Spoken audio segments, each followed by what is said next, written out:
Welcome to my podcast, World to the Max. I'm your host, Maxime. Today I'm with my friend Christopher Bulus from Nigeria. And let me talk a bit about Christopher. Of course, he's my friend, he's from Nigeria. But apart from that, he's one of the greatest tennis players that I know. So we met in college, and of course, I play football and he plays tennis. And yeah, we always have a bubble of athletes that stay together. We were neighbors living in the same neighborhood. And yeah, how are you, Chris? Yeah, Maxi, thanks for the introduction. I feel like you gave me so much credit than I deserve. But yeah, again, we've known each other way back. I think we've had good memories in college. But yeah, also funny you didn't mention you guys, the football players, obviously soccer players, you guys made having fans watch us during our tennis matches more realistic. Like we felt the energy and yeah, it was fun times. Yeah, exactly. For those who don't know, tennis is a very respectful, quiet environment when you go to a live match. But football players are used to a different atmosphere, so we brought that to their tennis games. But yeah, we're gonna talk about Nigeria. Anything that you need to know about Nigeria, you'll hear today. So, talking about Nigeria, where it is in the world, give me a perfect location. So the first thing will be obviously Nigeria is in Africa, and we are on the western part, right beneath the equator. So like we pretty much have a warm climate all year round. So we're bordered by Benin, Niger, and Cameroon. We have those three French countries. I think Niger probably yeah French, but I'm not really sure also because I've never been. But I know Cameroon and Benin speaks French. Cameroon also speak English, by the way. So yeah, Yeah. right in West Africa. Right, right. And what about Nigeria? What language do they speak since they are bordered by French-speaking countries? It's crazy when you look at the map. I mean, of course, it starts with like one of the most populous country. I think that's right now maybe seven or eight in the world. It's very big landscape. So we have over 500 native dialects, I would say, which is also languages, but we have three major languages which we divide by regions, like so because there's a lot of languages, we just have to find something that we're able to communicate. So like in the north, they speak Hausa, and the south they speak Igbo, and in the western part they speak Yoruba. So these are the three big languages. Of course, we have like all the populous language, but they're not as much as just three.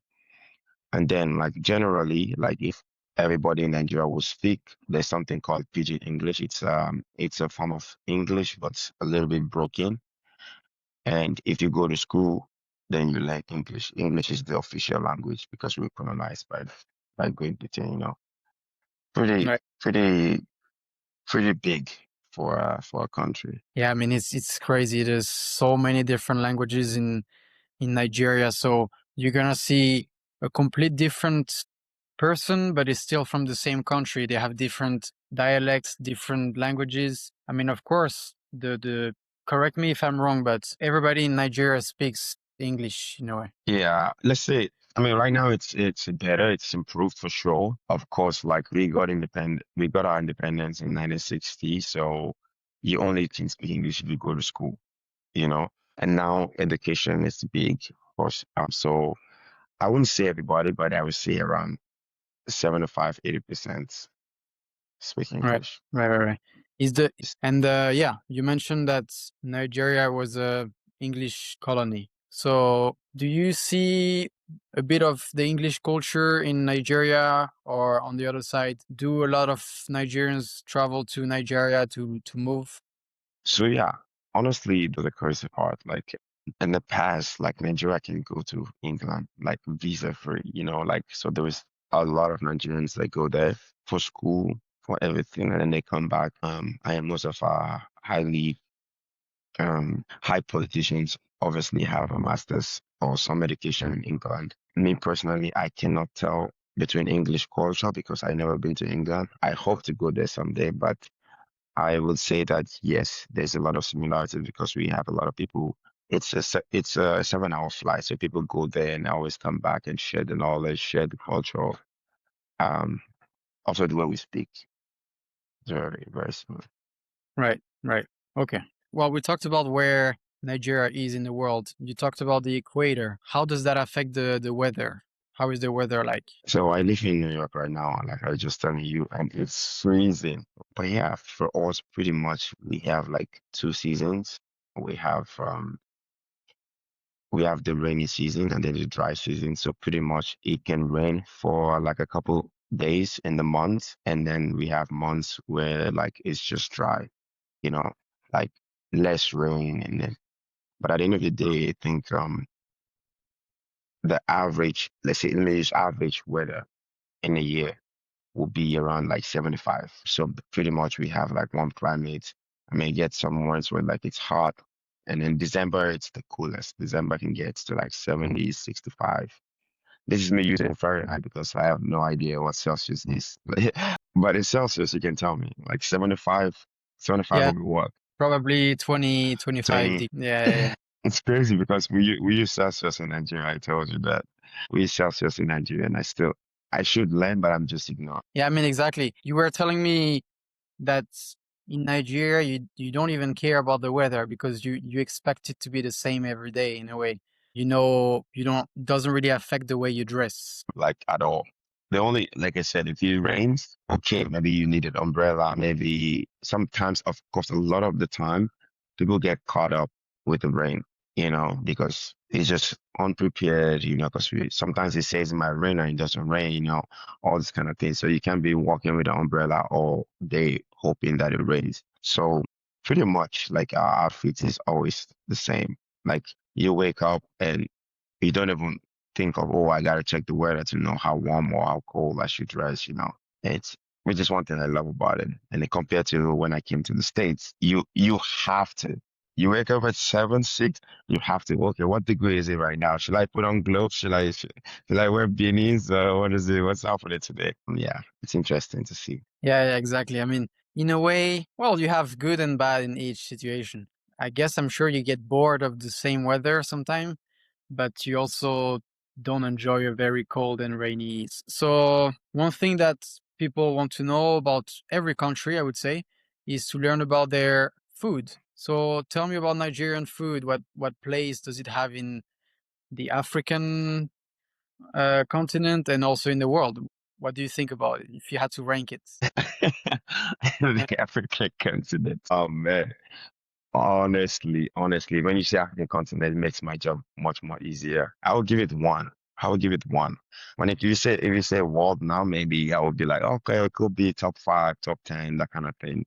But in Africa, we have one of the best cuisines because again, our cuisines are based on the region. It's just more of like saying Nigeria as a whole, like it's 3 countries or more than 3 countries because every region has their own special delicacy or cuisine, I would say. So yeah, we just have a variety of options. Like there's some food from a particular region that I personally don't even know. I don't eat it because I never grew up eating it. Maybe I'll try once in a while, but yeah, I would say number one, our jollof rice is special. It's served everywhere, anytime. Yeah, that jollof rice. I had the chance to, well, I had the opportunity to try it uh, with the plantains and everything. It was, I have to say, it's amazing. It's amazing. I mean, What do you think about it? You tried the jollof. What right, do you think? jollof rice is very good. I mean, it's top. The best food in Africa is a big statement. I have to think. I have to think, but it's up there. It's up there. I'll give you that. Really? Okay, I'm jealous now. Jollof rice is amazing. But you have to mention that jollof Yeah. rice, not only Nigeria makes it, other countries. If you have to compare with other countries that make it, what would you say? Okay, you know your history. I'm surprised you asked me that question. The jollof rice question. I'm surprised you asked me that. So I'm not obviously gonna pick any of the other countries. It's not because I'm Nigerian. I just feel like Nigerian jollof is just so good because we have a different way we make it. I mean, every food has a different way to make it, but right now we're in competition with I think it's Senegal, Ghana most especially. They just want to be all over Nigeria. But yeah, I think the closest will be, I think Ghana also has a good jollof. I've been to Ghana, so I cannot tell for certain that I've been to Ghana and tried their jollof. It's nice. But it's just a taste bud, like I grew up eating Nigerian jollof all my years, so I just kind of got used to it, and I think for me it's the best. All right. All right. You would resume, well, like you would summarize Nigerian food as just jollof rice. That's what you're saying. I mean, no, it's just one of the, let's say, for example, like what is one meal that is served everywhere and anytime, like breakfast, lunch, dinner, you know. We like Asians when it comes to rice, how they love their rice, and then just how much we love our jollof. So, um, pretty much, and then plantains, obviously, you gotta add that up. Has to be there. Right. Right. So you say you would eat jollof rice for breakfast? Definitely, That's definitely. If I have some right now, it's 9 a.m. for me. If I have some right now, I will definitely eat it. interesting. Yeah, well, that means it's very good. If you can eat it even for breakfast, has to be I good. mean, okay, for example, just like how you guys, how not you guys, but how they have like the McDonald's or the fast food restaurants for like lunch and dinners and everything like that. We have ours is like a jollof fast food, where like you can go to the restaurant and it's already made. You don't have to wait to cook it. You just go and you order. Wow, So that sounds good. Okay, so we've talked about food. Well, this is the country itself. Now we're gonna talk about Nigerian people. So if you have to talk about the mindset or the values that Nigerian people have, what would you say about it? so the biggest things I would say, I mean, I have two biggest things, which is like for us, respect is key. I always felt when I first came here that, hey, why people talking to an elderly like that? How do you talk to your parents like that? I mean, don't get me wrong, we have that a little bit now in Nigeria, but growing up, it's a thing where like you don't talk back to adults. You don't say hi, hello, you goodbye. The time of the day, if it's morning, you have to say good morning, stuff like that, right? And also just the resilient energy, like, hardly before you see a Nigerian person where like they're not putting in the work, or they're, let's say in school actually, like if a Nigerian is there, they have to find a way to, excel in sports or academics, be it whatever they're doing. I think that's just a way I grow, where I see like in my neighborhood. And again, I can speak for most Nigerians when it comes to that aspect too. We just, like I mentioned this story one time. It's like, if let's say three adults are having a conversation here, a younger person cannot just jump in that conversation if you're not invited. So like that kind of things when I came here, and then people was like, oh, you gotta call me by my first name. No, I say good morning, sir, or hey, sir. Like they say, no, no, no, my name is Benson or something. And then I can call you by your first name. I'm not used to that. I mean, over the years, like I've gotten used to it, but it was such a big cultural shock when it comes to my personality as a Nigerian, and yeah, it's very interesting to see how different it can be everywhere. Yeah, yeah, it's a good one. I agree. Well, you went from, I would say, maybe one extreme to the other extreme. It's like Nigeria is probably very strict in school with your parents compared Hmm. to the United States. It's like very relaxed, very, well, accepting of everything. You can talk to your teacher the same way you're talking to a friend in a way, or the same way you're talking to your Yeah, parent. So that's one thing that you would never see in Nigeria, for example. yeah. I mean, that's growing up for me. I mean, also now I think I was home like last year. Um, I think that culture is beginning to shift a little bit more, because like in some way it also helps you being more proactive, let's say more extroverted people, because now you're more engaging. But when you have that kind of personality, you're like, I don't talk when I'm supposed to. It's like, then, I mean, I remember even when I came to college, if somebody did talk to me, like, it's like, oh, okay, like it's very hard. But now it's pretty much easy. Yeah, there has to be a balance. And in a way, I feel like Europe is in that middle ground where you respect your teacher, you respect your parents. Well, like you said, it's also shifting closer to the United States with younger people. But I feel like there are healthy boundaries that you need to have also with your parents, with your teachers. You shouldn't cross some boundaries. And that's also good that you've grown up in that atmosphere or environment where you know your limits and you know your boundaries. Yeah. Yeah, it's very important. I mean, respect, I think respect is the yes, it was one thing that keeps us sane and keeps like a healthy relationship because I mean in some way like respect is reciprocal, right? It goes both ways. And I've experienced this from a typical Nigerian, let's say, adult. It's like, oh, you have to respect them. It's like it's one way, and then they don't give the child the respect to, you know. But unlike here, it's like oh, you got. It's like a child can demand equal respect that it gives the parent or he or she gives. You know, equal, I don't know about equal, but I know for sure there should be some sort of respect. Yeah, yeah, yeah. No, I agree. I agree. So I want to go back to Nigerian diversity because if we do an episode about Nigeria, I think we have to emphasize on this diversity that's probably you can't see that in any other country, this diversity. So if you want to talk about this a bit more. Yeah, so like first, the diversity starts from the languages, you know, like just like every other places with the regions and stuff. So the three main, I'll say tribes, be again, let me reemphasize that is the Hausa people on the north, the Igbo people on the south, and the Yoruba. So the Hausa people on the north, they're mostly Islamic people when it comes to religion. Oh yeah, they're mostly Islamic and a few Christian people.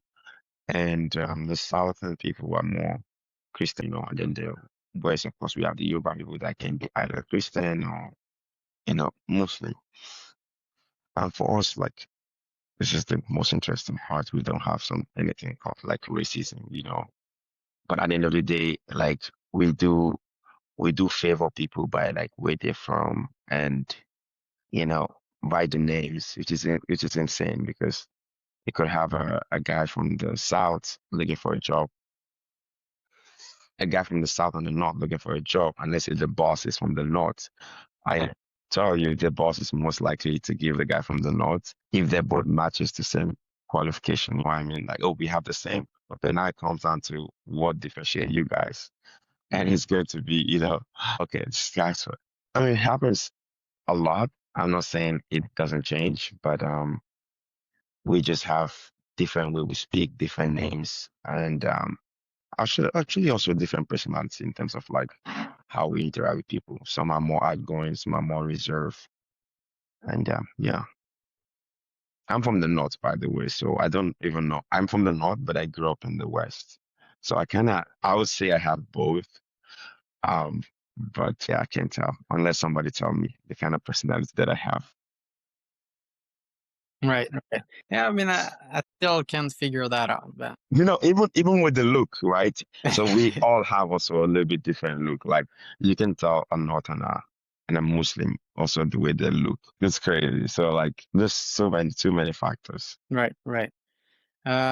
Still talking about this diversity. Well, diversity is a strength because in a way you get to adapt to other people, you get to see different things, so you're more open-minded. But in the same way, it can create conflicts within the same country. Do you see a lot of conflicts in Nigeria? Do you see a lot of, well, corruption in a way, or like things that are not right?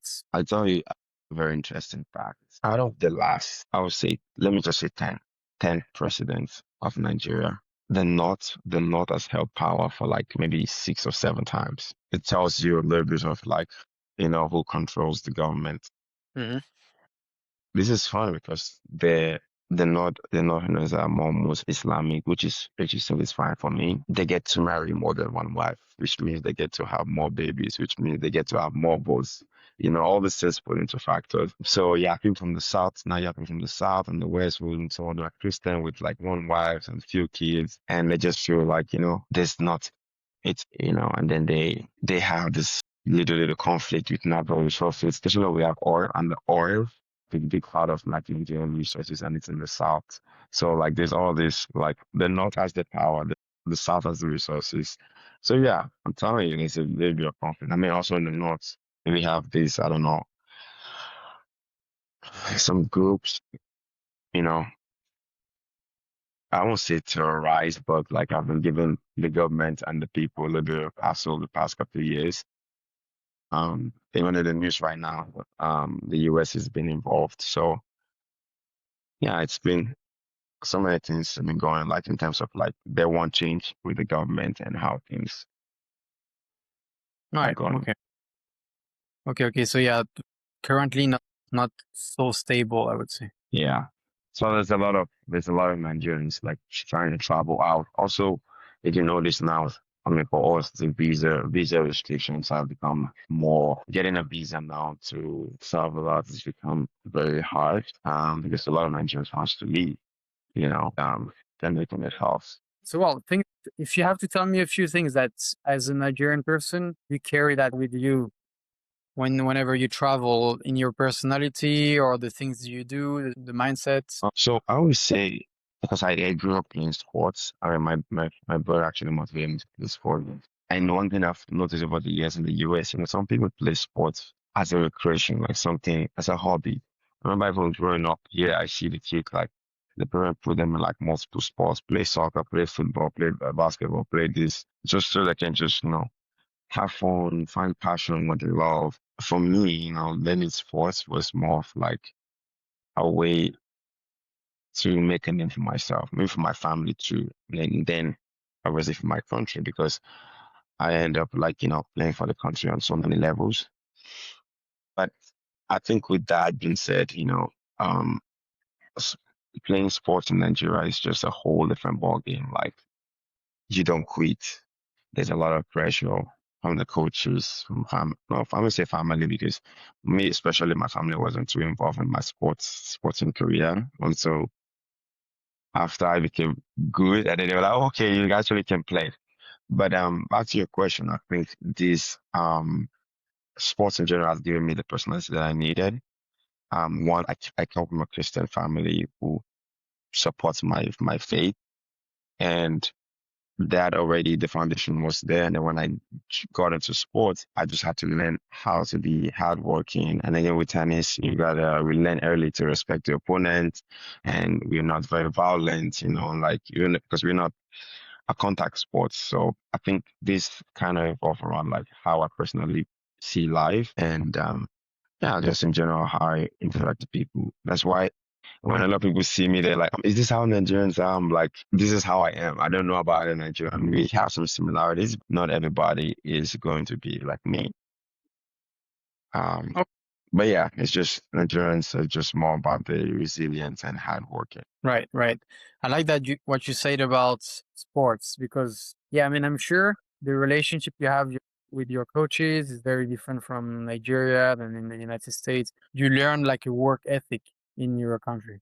Well, yourself or the Nigerians that you know, some people leave the country to maybe live a better life or so what would be a reason to leave Nigeria or what was driving people away? Okay, I can say for two people. I mean, the one thing is the economical reason. I think there's a better work-life balance outside Nigeria. And also there's for a lot of graduates, it's hard to get a job that pays you for what you deserve as a graduate. And then for athletes, there's a better infrastructure for you to compete. There's a better avenue for you to play more. You can, tournament wise, training wise. And for me personally, I know for a fact that I was not gonna be able to play sports and go to school.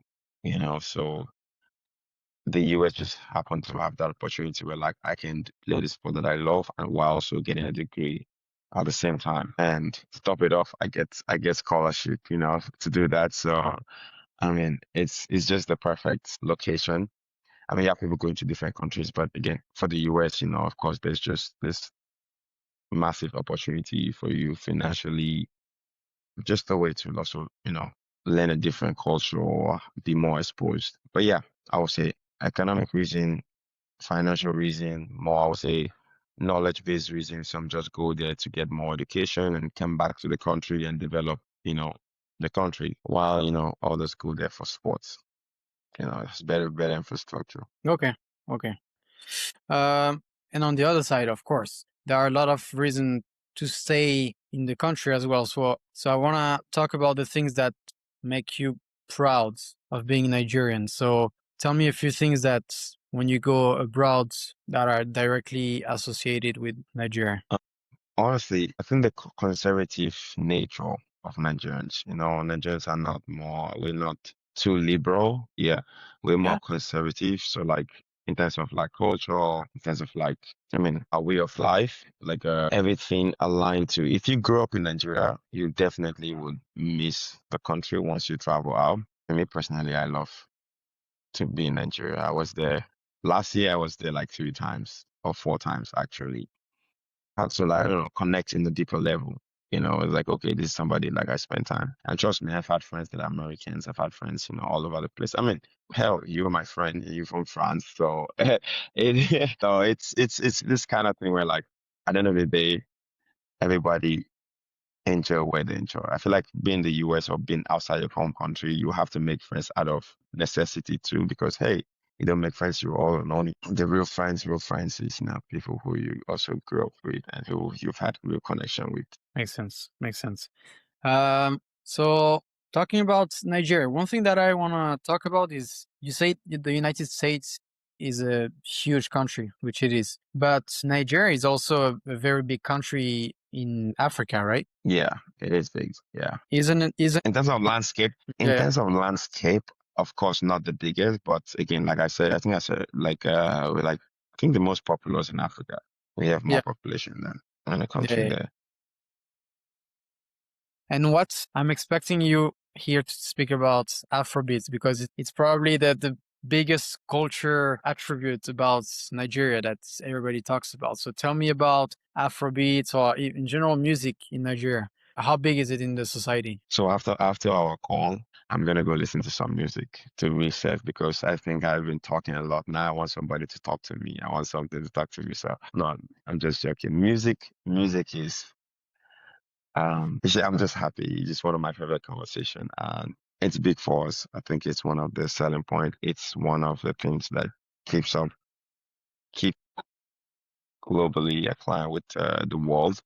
People want to come to Nigeria for the music. People know about Nigeria through the music. You see somebody be like, "Oh, do you know Afrobeat?" They're like, "Yeah, yeah, I like the guy Burna Boy or Whiskey or the beat." Or I mean, even this last December, there's a lot of people, celebrities that were in Nigeria. I mean, Ghana was there this last December. Cardi B has been there. Megan has been there. So we have all the celebrities go there for the music, and it's just a vibe. It tells Nigerian story if you know what I'm saying. Like if you're such a big music lover and you listen to most of Nigerian songs, it tells about like what is happening or what people see on a daily basis. That's all the music is all about. It's very interesting. Right, right, right. I mean, I guess music I mean, hell, goes. you know some. I do. And they're well, Okay, Nigeria. what's your favorite? What's your favorite artist and favorite Afrobeat song? Well, Now you're on the spot.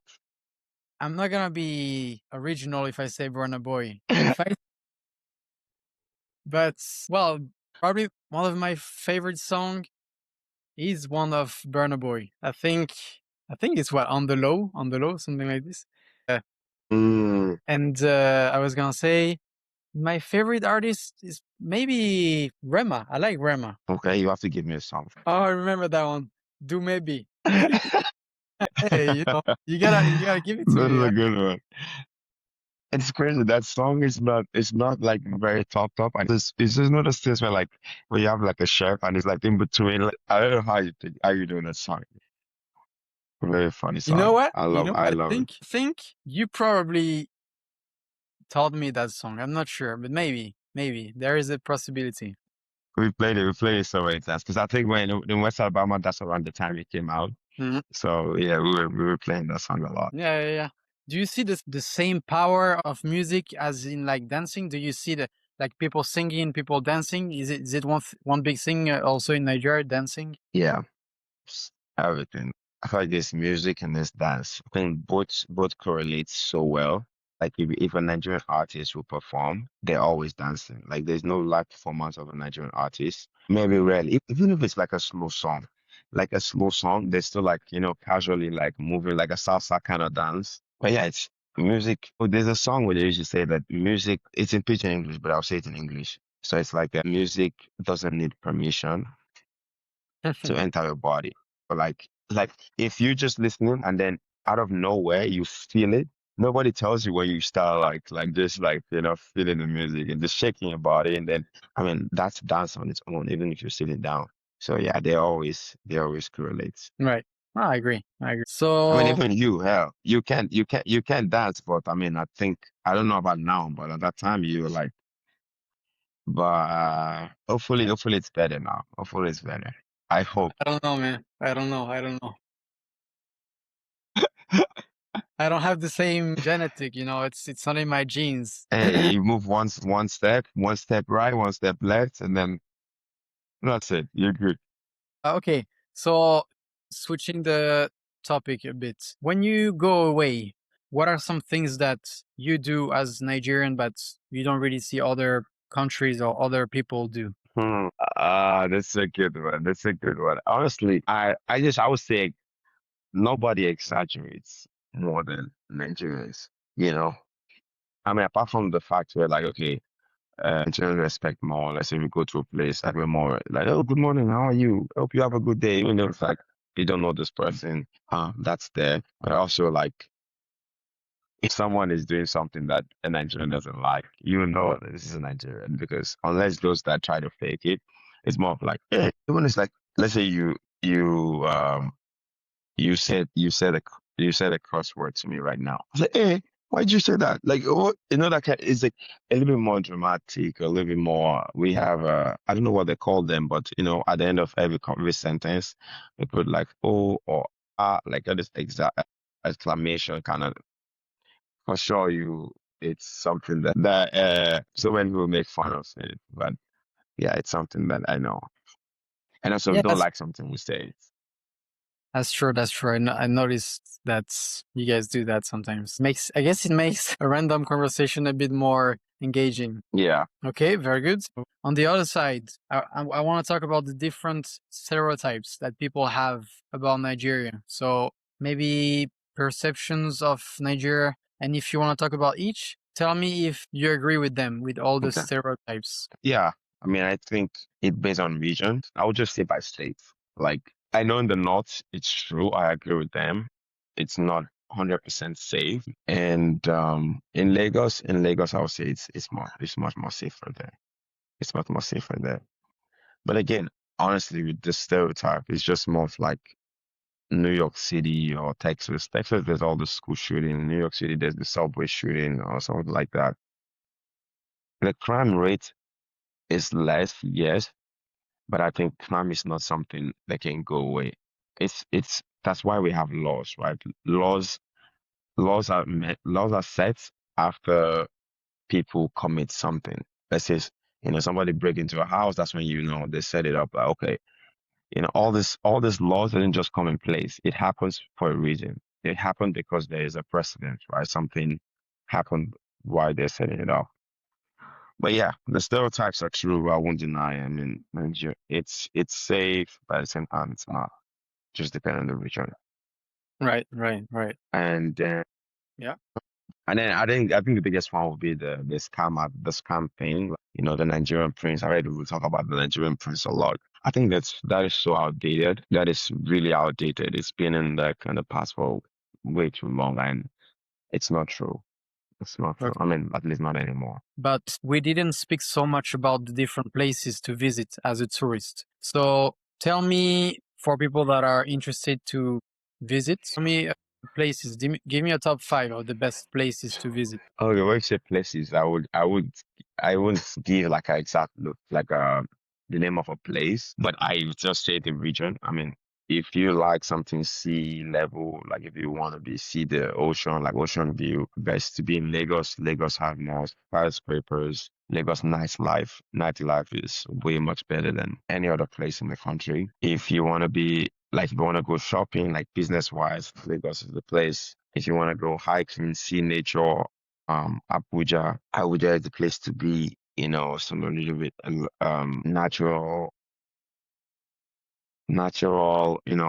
beauty of the country is all in the north. Like Abuja, we have Taraba.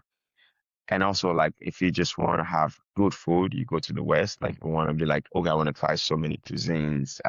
There's a lot of people that just like to try so many new things when it comes to food. He'll be in the West. Okay, okay. Yeah, so in the north as well, I remember you told me about it's more natural, it's more hike if you like mountains or hikes. Exactly.